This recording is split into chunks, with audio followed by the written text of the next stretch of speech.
હાલો તો જો અમે પરોઠાનો મસાલો બનાવવા મળ્યા છે એમાં પછી બનાવી પાછું તમને કી મસાલો તો બનાવી નાખ્યો છે અને હવે બાંધી આપણે ઘઉંનો લોટ. સારું મિત્રો, તો આપણે આલુ પરોઠા તૈયાર. જો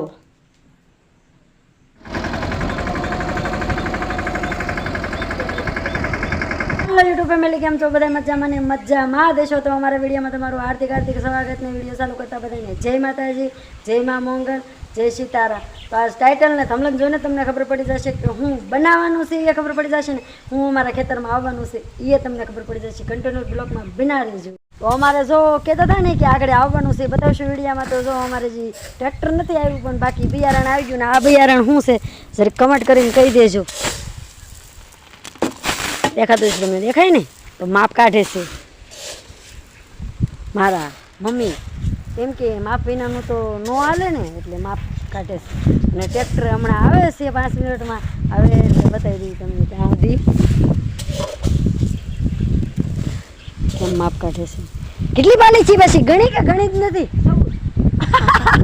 ન કહેવાય તલવી નાખો એ પાછી ભરતો હું હારે તમને સારું કન્ટિન્યુ બ્લોગમાં બન્યા રહે. સારું તો કહેતા હતા એ જો આવી ગયું છે અમારે અને આશુબેન ને અમારે મુહૂર્ત કરવા મળેલા છે. જોવો તમે આશુ હું વાવવાનું શું છે એ તો કમેન્ટ કરીને કહેવાના છે. ક્યાં આપણે બિયારણ તો દેખાડી દીધું. તો અહીંયા મુહૂર્ત નું કામ હાલે છે ચારમાં.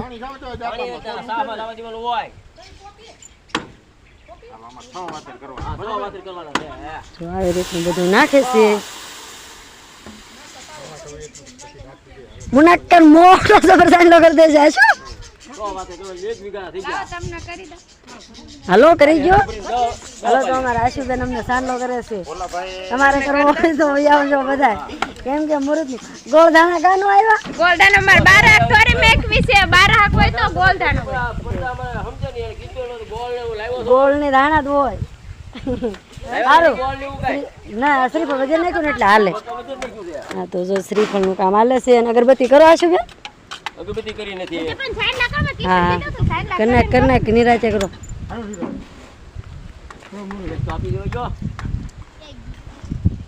શેષ લઈ લો.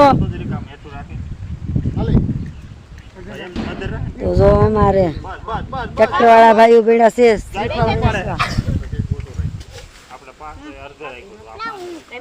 મને તો અગરબત્તી શું ન અગરબત્તી વાળું શ્રીફળ નું કરતા ને નહીં ભાવે.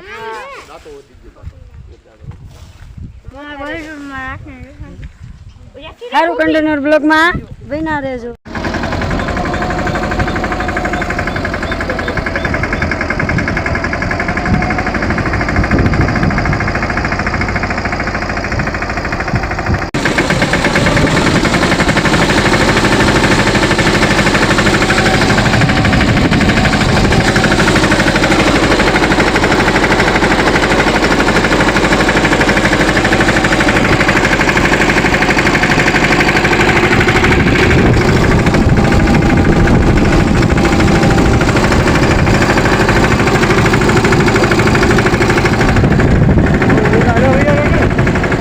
હાલો તો જો અમે પરોઠાનો મસાલો બનાવવા મળ્યા છે. એમાં પેલા આપણે તેલ મૂકી દીધું. તેલ મૂકી દી પછી તે બધો મસાલો આવે ત્યાં સુધી તો કે આવે નહીં.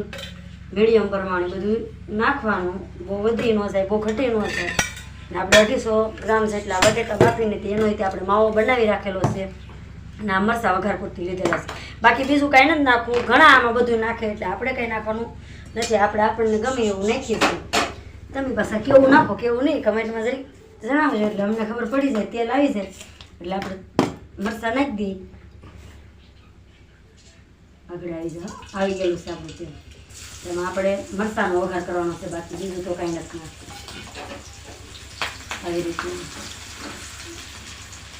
બહુ ગેસ ફાસ્ટ નહીં રાખવાનો, બે લો રાખવાનો એટલે મસાલો બળે નહીં. આપણે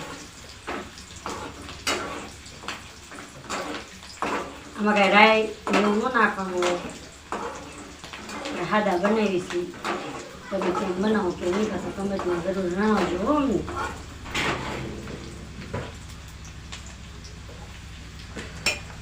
તો હવે આપણે નાખી દઈએ ધાણા જીરું સ્વાદ પ્રમાણે હળદર નાખી દઈએ. પછી તીખા તો તમે કેવા ખાતા હોય કેવા નહીં. આપણે તો તારે તીખું ખાઈ છીએ એટલે આપણે તો તીખાશ થોડા લેવા જ પડશે.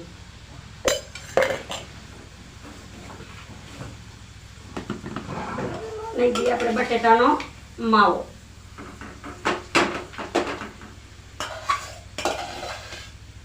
લઈએ એટલે નાખી દઈએ આપણે નિમક, કેમ કે નિમક વિનાનું તો ખોટું. સ્વાદ પ્રમાણે બધું નાખી દેવાનું, કેમ કે હજી તો આપણે પાછો લોટ બાંધશું એમાંય નખાય. બની ગયો છે આપણો માવો તૈયાર. હવે વીડિયામાં બનાવ્યો, હમણાં લોટ બાંધી પછી બનાવ્યો પાછું તમને કહી. મસાલો તો બનાવી નાખ્યો છે. અને હવે બાંધી દઈએ આપણે ઘઉંનો લોટ. એમાં આપણે પહેલાં 1 ચમચી મીઠું નાખી દઈએ, પછી 3 પાવડા જેટલું તેલ નાખી, કેમ કે પાછા તળશું તેવાય તે તેલ તો જોશે જ તે મિત્રો. તો આવી રીતનું બધું માપ પ્રમાણે કરવું પડે, કેમ કે મસાલો વધે નહીં કે ઘટે નહીં. તો આપણે 1 કપ પાણી રેડીશું. હવે એમાં આપણે સાળી લઈએ ઘઉંનો લોટ, કેમ કે ઘઉંના લોટના જ બન્યા. તમે કેવા બનાવો કેવા નહીં પાછા કમેન્ટમાં જરૂર જણાવજો. તો આપણે મીડિયમ પ્રમાણે લોટ સાળી લઈ. સાળવો તો પડે જ, કેમ કે સાળા વિના ન હાલ્યા. હાલો તો જો આપણો ઘઉંનો લોટ બાંધેલો હતો તો એ જો આવી રીતનો ફર્સ્ટ ક્લાસ મસ્તીનો કૂણો કૂણો થઈ ગયો છે, કેમ કે મોણ તો એને આવી જ જવા દેવું પડે. અને હવે એને આપણે બનાવી લઈએ લુવા, કેમ કે મસાલો નાખવાનો છે એટલે મીડિયમ સાઈઝના લુવા રાખવાના. બહુ કાંઈ બહુ મોટાય નહીં કરવાના, બહુ નાનાય નહીં કરવાના, એવી રીતે કરવાનું.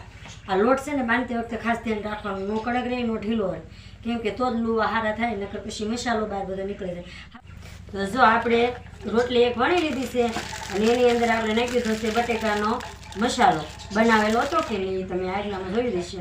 તો હવે એને આવી રીતનું આપણે હાથની મદદથી ધીમેકથી એને વાળવાનું, કેમ કે ફૂલી જાય એવી રીતનું નહીં વાળવાનું, નગર તો આ પાછો મસાલો બધો બહાર નીકળી જાય. બહાર નીકળી જાય તો મજા. હાલો તો જો આપણે પરોઠું વણાઈ ગયું છે.